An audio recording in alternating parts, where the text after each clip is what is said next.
Hi, I'm Simon with AppliancePartsPros.com. Today we're going to show you how to repair your appliance. Are you ready? Remember, anytime you work on your appliance, make sure it's unplugged or the circuit breakers are off so there is no chance of electrocution.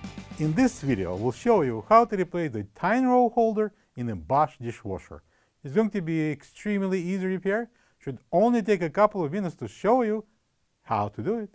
For this job, we're going to need a flat blade screwdriver.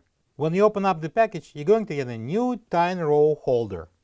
The Tine Row Holder connects the adjustable Tine Row to the dish rack, allowing it to fold and to unfold. If an adjustable Tine Row doesn't stay up, the Tine Row Holder should be replaced. Open the door. Pull out the upper dish rack. Fold both adjustable Tine Rows. Using the flat blade screwdriver, push up the arched end of the old Tine Row Holder and release it from the dish rack wire.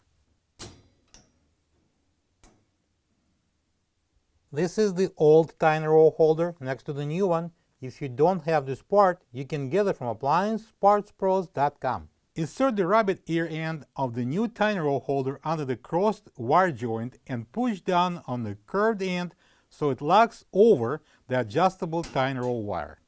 Pull up the adjustable Tine Rows, slide in the upper dish rack and close the door. Plug the dishwasher in and enjoy your clean dishes.